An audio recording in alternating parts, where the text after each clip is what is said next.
Felipe's story is a little bit different than most. I'll give a quick introduction and then he's going to take away and do a mat chat to finish. When he competed in Jiu Jitsu, he's the first person to win the World Championships as a black belt that didn't win the World Championships at another belt level before. And the only one as far as I know. I haven't heard of any others yet. So far. Everybody else, they win when they're blue belts, and they win when they're purple belts, and they win when they're brown belts, and then they win as black belts. He's the first one to do it without winning at the other belts. And it's not because he didn't try.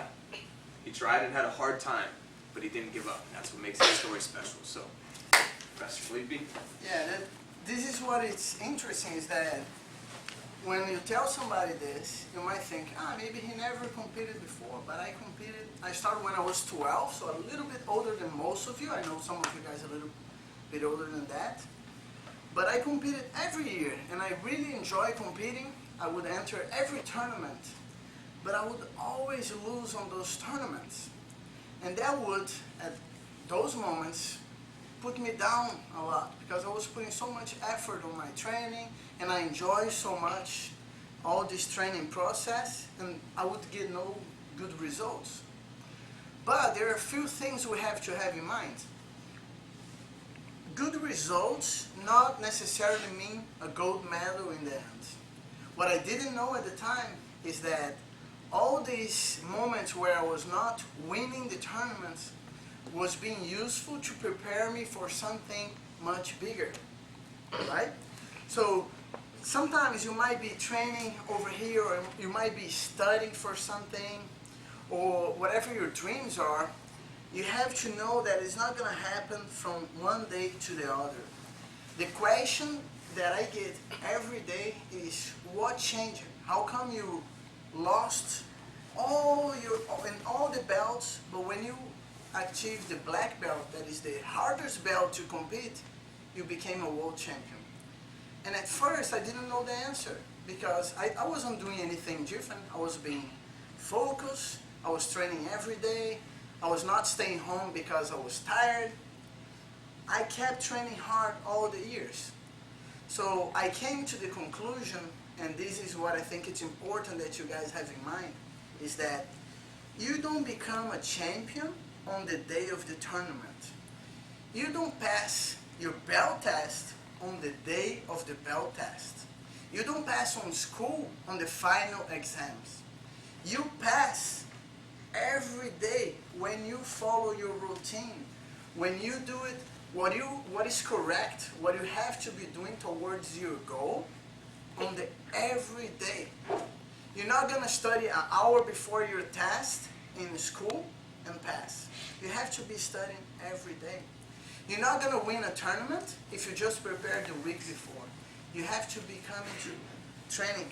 Either if it's martial arts, or soccer, or football, or baseball, whatever you play in your school, every day, the everyday routine, that's what's prepare you to achieve something big. You're not going to pass your belt exam here if you don't come to class, if you don't repeat the technique, if when the teacher is telling you what to do, if you're goofing around and thinking about something else that is not here. So this is my advice to you. If you want to achieve something big, whatever your dream is, it might be winning a tournament, it might be become a doctor, it might be become a black belt in the martial art you choose, graduating, whatever is your dream. It's not something it's done in one day. It's something you have to do every day. You have to focus, you have to do what's right every day. And now when somebody asks me, what was the big difference? Now I know the answer, because I have come to realize that what made the difference was not something that was not a switch. Boom, I turn on the light and now I'm a champion. Even though I failed often in many tournaments, what made the difference was that I never gave up, and I never stayed home because I was tired or I was not feeling so well that day. I'd rather watch TV. No, I came to class. I did what was right from the beginning. So, this is my advice to you. You can dream of whatever you want, but that dream is not gonna fall from the sky. You're gonna have to work towards your dreams. So every day, when you think, should I do my homework? Yes, you should do your homework. Why is that? Because that, even though it might be something tiring at the time, that's what's going to prepare you for life. It's going to prepare you for your bigger goal, even if it's in a month, in a year, or in 10 years. It took me 10 years. Some of you don't even know what's 10 years yet. But bottom line is, do what's right at the moment, and the result is going to come. So that's my advice to you. That's what I think it made a big difference for my professional career as a Jiu Jitsu fighter and teacher and competitors. Okay?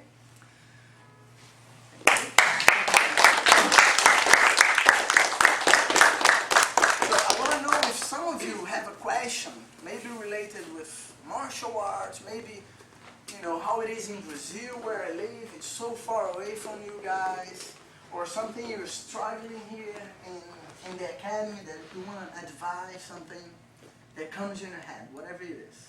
Anybody have a question? You first. Were you born in Brazil? Say again? Were you born in Brazil? Yes, I was born in Rio de Janeiro.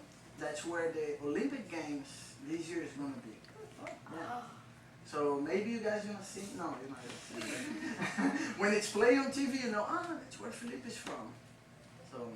I was going to ask what really inspired you to start doing Brazilian Jiu-Jitsu? Well, my first motivation was the self-defense. I was really into it, and I wanted to be able to defend myself. I had always been one of the smaller kids, and I was never in trouble, or I had pretty good friends and everything. It was not because of something like this, but I thought it would be nice to be able to defend myself if perhaps there was a situation I needed to defend. So that's why I started martial arts. And there is a nice aspect of the martial arts, which is the competition, that you're trying to put like I said, the effort you do every day in a tournament, but it's not the only goal you should have, is not the competition. You should have as a goal to become better, improve, learn more technique, and the rest comes as a result. So that was my first motivation, the self-defense aspect of it. And once I was there, I could not stop. Were you ever attacked by anybody? Or? No. I never had, since I started training, even though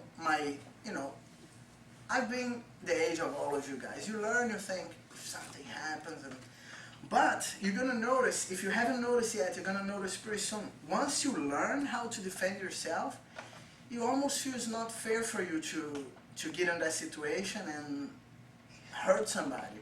So that confidence keeps you away of trouble very often. So that was the way it was for me. I never had I had brothers fight, I'm sure you guys have, but it's never something that got to the point that I can say, oh yeah, I use the martial art for that. So that's the answer. And you have something. I thought it was the same person.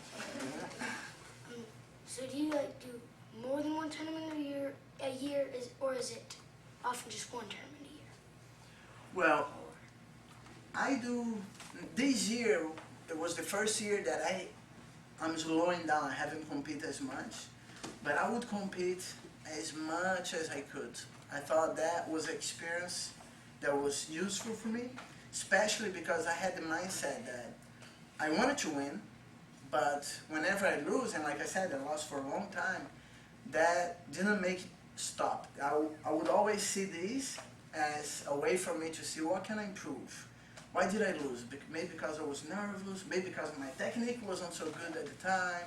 So I would use those tournaments to see what I could improve. I would go back, talk to my teacher, to my training partners. So I think competition is something that is very good. It also puts you in a situation where you have a lot of stress because you get nervous and all this. And when you learn, and that's important that the parents hear that when you learn to deal with this kind of stress when you have other things, for example, talk in public and have to present. Like in school, I would be always the kid who would present the homework, or because I wouldn't get nervous by talking in front of the other kids, because I would get so nervous in tournament that I would think, that's very easy compared to tournament. So it's something that it's gonna be useful for other aspects of your life too. Okay? Anybody else? All right, let's line it up.